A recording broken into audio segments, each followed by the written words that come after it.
What is going on, investors? Hopefully you guys are doing well out there. Time to talk about Walmart's Q3 earnings, which came out before the bell. We'll talk about them. We'll look at the revenue, the profits, all the different types of things. We also got Q4 outlook, which quite frankly, I actually think the Q4 outlook was a heck of a lot better than this report. We'll go through this report. We'll take a look at the revenues, the profits, the expenses, see how well Walmart is trending from a financial position, both on the 3-month view and the 9-month view. And then we'll come over here and look at this from a technical perspective. Over the last couple of months, it's made a very nice technical bounce off an area of support we actually had marked out here on the channel, and I actually bought it at these levels, and you betcha it moved into an area of resistance, and I took some profits on Walmart today. Now, the other thing that I'm thinking about as I go through this Walmart Q3 earnings is this is not really that great of results over at Walmart, and so it has me thinking that the stock market has so much bad news priced into stocks. The fact is, I think we're seeing with these rallies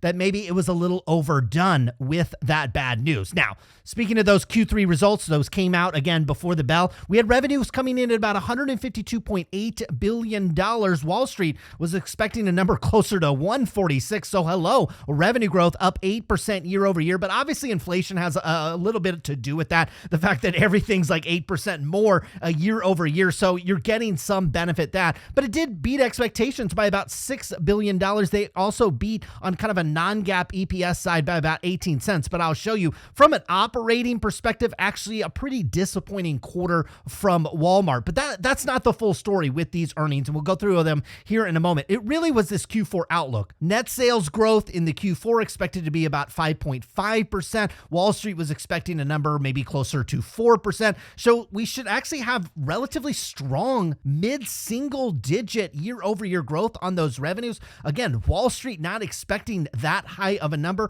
On top of that, the company expecting an adjusted operating income decline between 6.5% and 7.5%. That's year-over-year on terms of operating income declining. But the previous guidance was actually much heavier than that, from 9 to 11%. So the company seeing stronger sales growth and less operating income declines, which again, we'll see in this third quarter is actually pretty steep. Now, in terms of upcoming quarters, again, kind of a low single digit grower at Walmart. And then from the earnings side, we are seeing a little bit of declines, but this EPS is probably going to be higher in the upcoming fourth quarter. And I think investors are starting to think about into next year. It's really a fiscal 2024 for Walmart. They're on a weird system, but it's actually the first and second quarter of 2023. Well, that's when Wall Street is expecting a reacceleration of these earnings. We'll see if those materializes. Now, coming over to the third quarter at Walmart, we had revenues jump up again about 8.7%. One thing that jumped off the page for me is this membership. This is like Sam Club's membership. This has been on fire. You see for the last 9 months, that is up 12.5% year over year from about $3.6 billion up to about $4.1 billion. It cooled off in the most recent quarter, really just flat sequentially or quarter over quarter from about 1.3 up to close to $1.4 billion. So a little bit disappointing there, but obviously there's a ceiling on these types of membership clubs. What came in really hot are your cost of sales. That's up 10% year over year. And then finally you have your operating, selling, general administrative, basically all your salaries and back office. That is up 16% year over year. So folks, when you grow your revenues just 8.7% and your cost of goods went up 10% and your operating costs went up 16%, well, yeah, your operating income is going to get obliterated to the tune of 53% year over year declines there from about $5.8 billion all the way down to $2.7 billion. That's why when you look at the stock performance today, up 6.5%. In fact, this stock was even higher than that, up over $150 per share, just $10 away from a 52-week low. When I saw that, that was time to ring the register on some of this. Now, you've got a mountain of debt over at this company, but look, they can manage it, okay? Here's your debt payments in the most recent quarter, $499 million. That was up 22% year over year, but it is balanced out. So I get a lot of comments on my channel, like, look at the debt, look at the debt. Always look at net debt because, again, a company like this does carry cash on its balance sheet. So yes, it is likely getting hurt a little bit by higher interest rates, not necessarily on the current portion of debt, but any future debt that they pull obviously will be at likely a higher rate than the past decade or so. But on top of that, that, they're earning higher interest rate on the cash that they have. And you notice that is up 90% year over year from 44 million. When it's in parentheses here on the P&L, that's actually considered income when you're looking at an expense side. That is up to $84 million. So your net debt or your net payment on the debt in a quarterly basis at Walmart is up to $500 million. Again, from a percentage of revenue is basically nothing because you have $152 billion worth of revenue. But as a percentage of operating income at $2.7 billion, certainly significant. When you come down here, they had some other losses on some investments. They had to recognize a loss of $3.6 billion.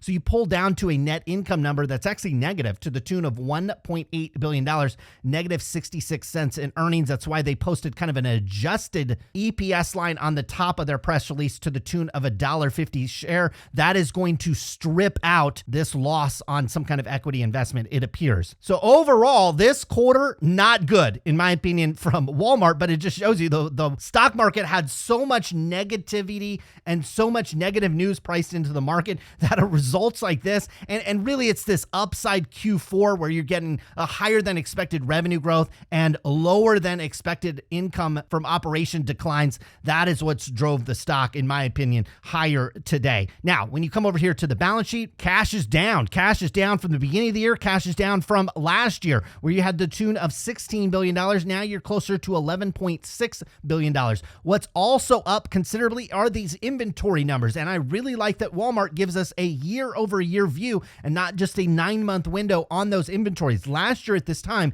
you had about $57.5 billion worth of inventory, and now you got $64 billion worth of inventory. And so that's a considerable jump year over year. Obviously, goods and all those types of things are costing more. Walmart CEO talked about how food inflation has been dramatic, and so they're constantly getting in new food items, and they're constantly realizing that inflation when it comes to their inventory build. But that's where some of this cash burn has gone. You flow down to the liability side. We've got our long-term debt due within a year. You got about $5.5 billion worth of debt due very soon. That is peeled off kind of the long-term debt side, which you see is down to about $34 billion. So you got roughly, we'll call that about $40 billion worth of debt, with about $11.5 billion in cash, another $8.2 billion in receivables, and another $64 in inventory. So from a net debt perspective, we're not overly concerned at this point when it comes to Walmart. To get a clearer view on the most recent quarter, I think you want to come down to a 9-month view of the cash flows.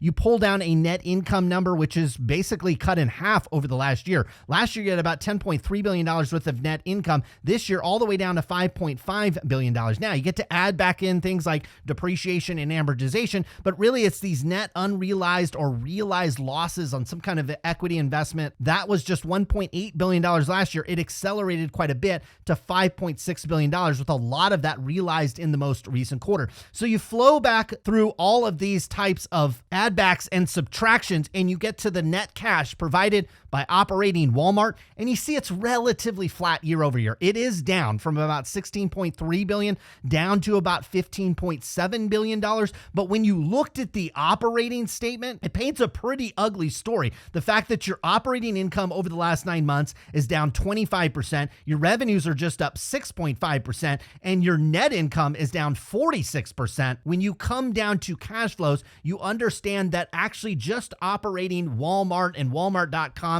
year over year has actually been relatively stable. Now, they continue to invest over at this company. Payments on property, plant, and equipment up from about $8.6 billion all the way up to $12 billion.